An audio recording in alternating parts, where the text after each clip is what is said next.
Fukushima Prefecture, Japan, February 28, 1989. In the remote mountain village of Toro, elementary school teacher Yumi Tanaka returned to her dorm room after a long day of classes. As usual, she went into her private bathroom, a luxury in a rural area at the time, and checked the toilet before sitting down. But this time, she froze. Beneath the water, something unusual was visible. She rubbed her eyes, thinking she was half dreaming, until she realized it was a leather shoe, and attached to it was a man's leg. Within hours, police would make one of the most bizarre discoveries in Japan's criminal history: a dead man wedged inside the septic tank beneath Yumi's toilet. The body was identified as 26-year-old Naoyuki Sugano, a well-liked and respected young man in the village. He worked as a supervisor at the Fukushima power plant, stood about 1.7 meters tall, and was known for his kindness and leadership as the head of the village youth association. According to his family, Naoyuki had been missing for several days. He was last seen on February 24, telling his father he would be out for a bit before leaving home. His car was later found parked at an agricultural facility's lot, the keys still in the ignition, suggesting he had only intended to be gone briefly. When recovered from the septic tank, Naoyuki's body was curled in a crouched position, knees bent tightly, shirt removed but neatly folded and held against his chest. The septic tank's connecting pipe was only 36 centimeters in diameter, narrower than the average adult male shoulder width in Japan at the time. Despite this, police initially concluded that Naoyuki had crawled in himself, attempting to spy on Yumi from below. Naoyuki Sugano grew up in a tight-knit rural community where everyone knew one another. As head of the village youth association, he often organized local festivals and sports events, earning respect from both elders and peers. Those close to him described him as dependable and level-headed, with no history of reckless behavior or criminal activity. Yumi Tanaka, though much younger, was regarded as a dedicated and polite teacher. Her life in the small teacher's dormitory was quiet and routine. The dorm septic system was old-fashioned, a design common in rural Japan at the time, which meant anything beneath the toilet was directly connected to the outdoor waste outlet. This design would later become central to the mystery of how Naoyuki's body ended up there. No evidence suggested that either Naoyuki or Yumi had any ongoing disputes, financial troubles, or personal conflicts that could explain a deadly confrontation. Forensic examination revealed no major external injuries on Naoyuki's body, apart from minor scrapes on his elbows and knees. The cause of death was listed as respiratory failure due to compression in a confined space. Essentially, he suffocated while wedged inside the tank. Police hypothesized that he had voluntarily crawled into the septic system through the outdoor waste pipe to spy on Yumi.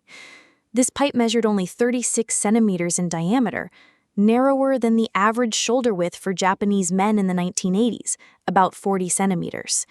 The theory quickly raised doubts among locals, as squeezing through would have been extremely difficult, if not impossible, for someone of his build without assistance or preparation. Further controversy arose when it emerged that police had mishandled the scene. No photographs were taken during the tank's excavation, the site was not secured, and the body was washed 3 times before forensic tests were conducted, potentially destroying valuable evidence such as hair, skin, or fingerprints. The official police stance that Naoyuki was a voyeur who willingly entered the septic tank quickly became the subject of public outrage. Villagers pointed out multiple flaws in this theory. Yumi had been away visiting family for several days, meaning there was no reason for Naoyuki to wait in such a filthy, cramped space. He had left his car unlocked with the keys inside, suggesting he had no plan for an extended stay. and there was no evidence he had prepared for entry, such as lubrication or protective gear. Alternative theory number 1, attempted escape. Some speculated that Naoyuki had been fleeing from someone or something and crawled into the septic tank in desperation. The discovery of his second shoe several hundred meters away by a riverside fueled this idea. However, critics noted that the septic tank's location in a secluded, dead-end area was an unlikely place to choose for hiding. Alternative theory number 2, forced confinement. Others believed Naoyuki had been attacked, rendered unconscious, and then forced into the tank. His minimal injuries suggested he was either incapacitated beforehand or unable to resist. Yet the peculiar curled position of his body indicated he may have regained consciousness at some point, possibly attempting to push himself toward the toilet opening before succumbing to suffocation. Alternative theory number 3, suicide. Though considered by investigators, suicide was widely dismissed by both the public and Naoyuki's family. There was no note, no history of depression, and no apparent motive. The method itself, entering a septic tank, was viewed as bizarre and impractical for a deliberate death. Public dissatisfaction with the investigation grew quickly. Within weeks, more than 4,300 residents of Toro village signed a petition demanding that police reopen the case and consider homicide as a possible cause. Local leaders argued that Naoyuki Sugano's reputation, clean criminal record, and the bizarre circumstances of his death made the voyeurism theory implausible. Despite the public outcry, the police maintained their original conclusion, labeling the death an accident. By the early 1990s, the case was effectively closed, with no further forensic analysis or suspect interviews conducted. This left many unanswered questions. How could a healthy young man willingly enter a septic pipe barely wide enough for his shoulders? Why was his second shoe found far from the scene? And why was the body washed before tests could be completed? Over the years, the case faded from national headlines but remained an open wound for the community. In 1996, Japanese director Watanabe Nobuhiko released the film Voyeurism, inspired by the incident, portraying a character based on Naoyuki as a victim of foul play. This reignited debate, but without new evidence, official records remained unchanged. As of today, more than 3 decades later, the death of Naoyuki Sugano is still unsolved, quietly lingering as one of rural Japan's most unsettling mysteries. The story of Naoyuki Sugano is more than just an unsolved death. It is a lesson in how fragile the truth can be when evidence is lost and questions are left unanswered.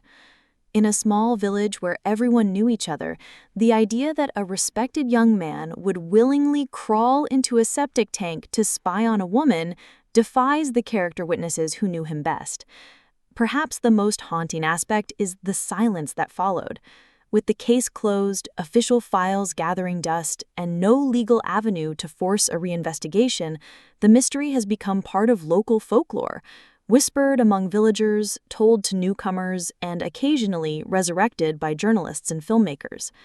Standing by the now renovated teachers' dormitory, there is little sign of what happened that winter day in 1989. But for those who remember, the questions still hang in the air. Was Naoyuki a victim of a tragic accident or of something far more sinister? And if it was the latter, how many people still walk free, knowing the truth? What do you think? Could Naoyuki have entered that narrow pipe willingly? Does the discovery of his missing shoe far from the scene suggest he was fleeing from someone? If this was a crime, who might have had both the motive and opportunity? And the biggest question of all, will the truth about what happened beneath that toilet ever come to light?